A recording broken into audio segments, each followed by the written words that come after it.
असम की राजनीति में इन दिनों सियासी तापमान चरम पर है। इसी कड़ी में कांग्रेस नेता पवन खेड़ा ने असम के सीएम हिमंता बिस्वा शर्मा की पत्नी के पासपोर्ट को लेकर सवाल खड़े किए। उधर राहुल गांधी भी हिमंता बिस्वा पर गंभीर आरोप लगाते हुए नजर आए। रिपोर्ट देखिए। असम में विधानसभा चुनाव को लेकर प्रचार अंतिम चरण में है। असम विधानसभा चुनाव से पहले राज्य में सियासी पारा हाई है। सत्ता पक्ष और विपक्ष जमकर एक दूसरे पर पलटवार कर रहे हैं। इसी कड़ी में कांग्रेस नेता पवन खेड़ा ने हिमंत बिस्वा शर्मा की पत्नी को लेकर सवाल खड़े किए हैं। पवन खेड़ा का कहना है कि हिमंत बिस्वा शर्मा की पत्नी को 3 पासपोर्ट रखने की क्या जरूरत है? क्या आप कोई अपराधी हैं? कोई एक और पॉलिटिशियन बताइए जो इस तरह की हरकतें करता हो, इस तरह के कागज हो जिसके ऊपर विदेशों की प्रॉपर्टीज हैं। Passports, 3 passports, how, why are you a criminal? क्या आप कोई अपराधी हैं कि आपको 3-3 पासपोर्ट्स की जरूरत पड़ती है? कल मैं देख रहा था, रिसर्च कर रहा था फेसबुक पे, हिमंता बिस्वा शर्मा कह रहे हैं गौरव गोगोई के लिए, a law makers wife was not an Indian national for 12 years. अरे साहब, लॉ मेकर्स वाइफ तो छोड़िए, chief ministers wife is not an Indian national today. A sitting chief minister of a sensitive state, a border state, is not an Indian national. And if she is, it's illegal. गैर कानूनी है अगर वो भारत की नागरिक है तो, अगर ये पासपोर्ट सही है तो, और ये पासपोर्ट सही है या नहीं बताएं अमित शाह। उधर नेता प्रतिपक्ष राहुल गांधी भी एक जनसभा के दौरान हिमंत बिस्वा शर्मा पर हमलावर नजर आए। असम के सीएम हिमंत बिस्वा शर्मा नरेंद्र मोदी और अमित शाह के इशारे के बिना चू नहीं कर सकते हैं।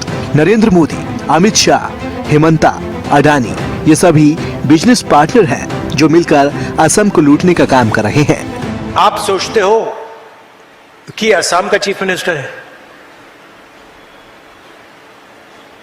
ये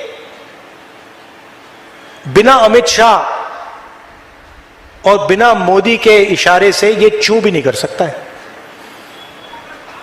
चू नहीं कर सकता ये।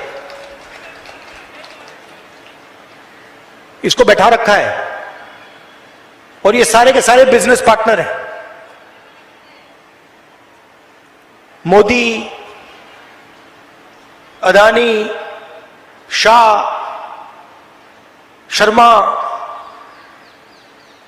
आपके चीफ मिनिस्टर, ये सारे के सारे मिलकर असम को लूटने का काम कर रहे हैं। यही हो रहा है।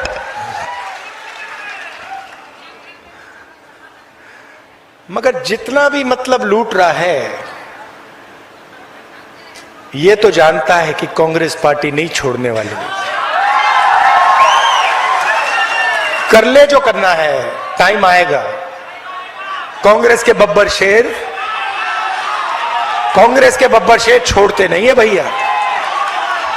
हम अंग्रेजों से लड़े थे, अंग्रेजों को हमने हराया था। ये हेमंत तो आपका चीफ मिनिस्टर कौन है?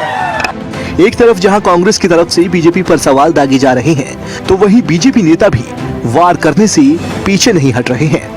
इसी कड़ी में केंद्रीय गृह मंत्री अमित शाह भी कांग्रेस पर जमकर पलटवार करते हुए नजर आए। कांग्रेस पार्टी ने कभी आसाम के विकास के लिए कुछ नहीं किया। मैं आज यहां आया हूं तब राहुल बाबा आज यहां आए थे, बड़े गरज कर बोल रहे थे, ये हो गया, वो हो गया। अरे राहुल बाबा, 15 साल तक आपकी सरकार रही, आसाम के लिए आपने क्या किया? भाइयों बहनों, 2004 से 14 आसाम में कांग्रेस सरकार रही। ऊपर भी मनमोहन जी की सरकार थी, नीचे भी कांग्रेस सरकार थी। आसाम के विकास के लिए क्या दिया? सिर्फ 1,28,000 करोड़।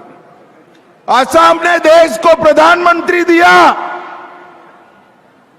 और वो प्रधानमंत्री ने आसाम को सिर्फ 1,28,000 करोड़ रुपया।